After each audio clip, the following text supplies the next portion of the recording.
Welcome to this week's episode of Theory Thursdays. How's it going, everybody? I'm Warren, and we have some really awesome theories this week. Before we get started with this week's theories, congratulations to Chris for being last week's winner with theory number 1. Congrats, Chris, you're now eligible to win the monthly prize at the end of the month. If you would like to submit a theory of your own for a chance to end up in an episode of Theory Thursdays, you can find the email in the description down below.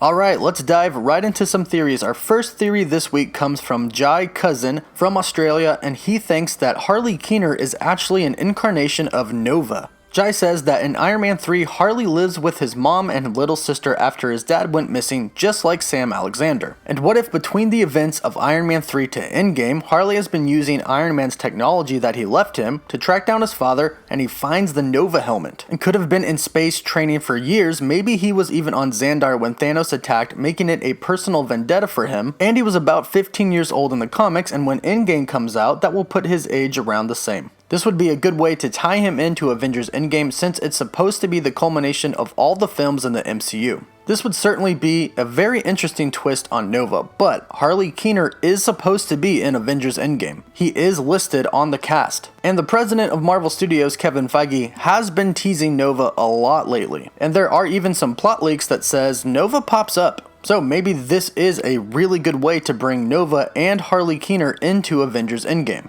So that's theory number 1, on to number 2. Theory number 2 comes from Jay Matu from Minnesota. Jay has a theory that Asgard and Sakaar are actually inside of the quantum realm. Jay's theory says that both Thor and Loki go to Sakaar via the Bifrost. The Bifrost is the only way we've seen Thor get to Earth, and no one aside from Jane has ever been to Asgard. The Hulk somehow went through a wormhole and ended up in Sakaar. But Thor and Loki got to Sakaar via the Bifrost, which does work as a wormhole. Loki exits the Bifrost first, followed by Thor. However, when Thor gets there, Loki says that he's been there a couple of weeks. So, time is kind of irrelevant there. Thor mentioned in his first movie to Jane that where he is from, science and magic are one and the same. The quantum realm is stated to be a place where time and space are irrelevant. Thor is also over 1500 years old. He ages the same way the Grandmaster does.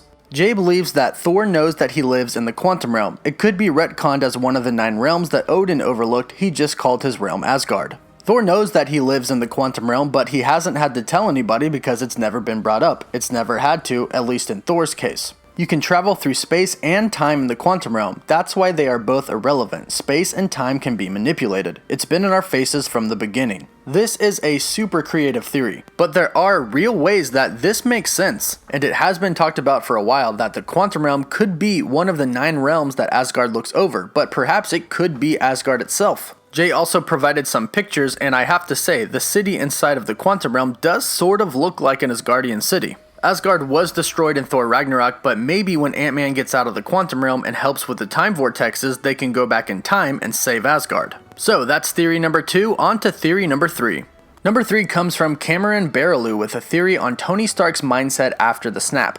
Cameron says that in the commentary of the Russo brothers during Infinity War, they specifically pointed out multiple times that they wanted to show the audience why each superhero in the movie was motivated to stop Thanos. Cameron believes that this narrative will be followed for Endgame as well. Cameron says that for many of the characters, he believes that it is clear why they want the snap to be undone. However, the one character that I believe may not initially have the motivation to undo the snap is Tony Stark. Pepper hasn't showed up in any of the Endgame trailers, which leads Cameron to believe that she may be a victim to the snap.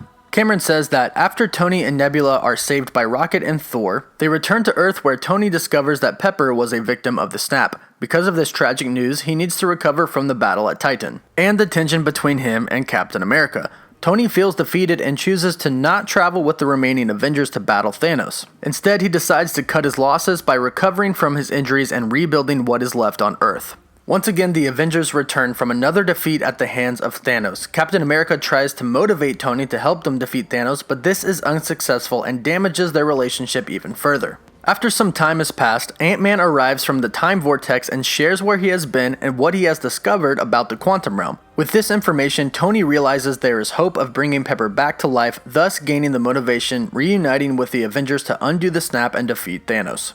This could actually play out in Avengers Endgame. This is Tony's biggest defeat, and Tony had been preparing for years since the Battle of New York to fight Thanos, and he didn't even get close to defeating Thanos. So if Tony gets back to Earth and finds out that Pepper was a victim of the snap, he might call it quits. And after just fighting Thanos, seeing how strong he is, he may not think there's a way to defeat him. But if Ant-Man showed up and said, hey, there's a way to time travel and prevent all of this from happening, therefore bringing Pepper back to life, he would definitely do it. And Pepper was Tony's fiancée, she was everything to him, so if she dies, he may not have that motivation. So I think we could possibly see this in Avengers Endgame.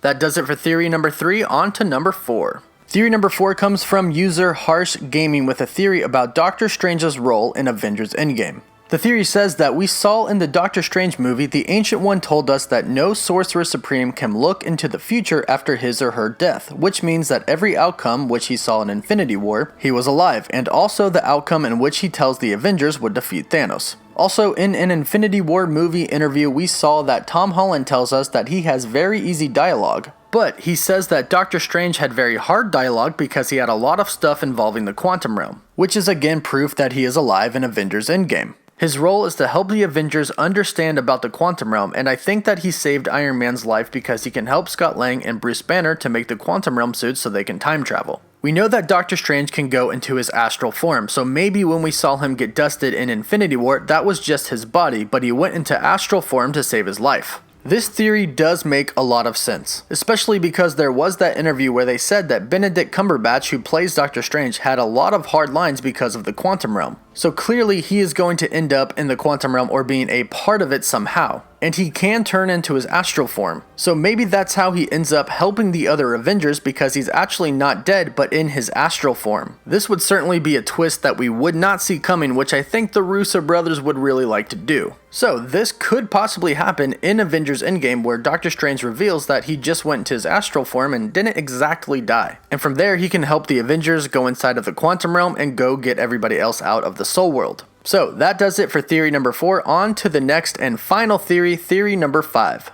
The last theory comes from Walker, and he says that Thanos will kill Captain Marvel in the beginning of Avengers Endgame. This is how Walker says that it's going to go down. We see Carol arrive at the Avengers headquarters right after Thanos snaps his fingers. In the new in-game trailer, we see banter between Carol and Thor. This is a scene that was exactly described in the shareholders meeting, but Nebula was explaining that Thanos would be in his garden.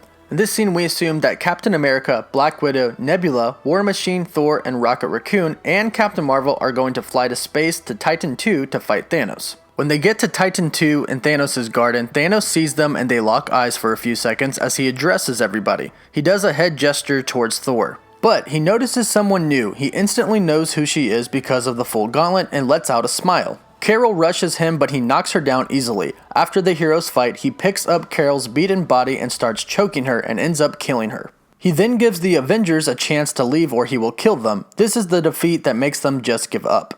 Then Ant-Man gets out of the quantum realm, they travel back in time, ultimately defeat Thanos and bring everybody back. Walker's reasoning behind this theory is that in the battle scene and the suit scene in the trailers, we see all the main heroes except for one, Captain Marvel. Also, if they had Captain Marvel, why would they just give up and let a year pass? She wouldn't let that happen. She would do anything to restore the universe. And when they save her, she will repay them by agreeing to protect the Earth in the future by becoming a new Avenger.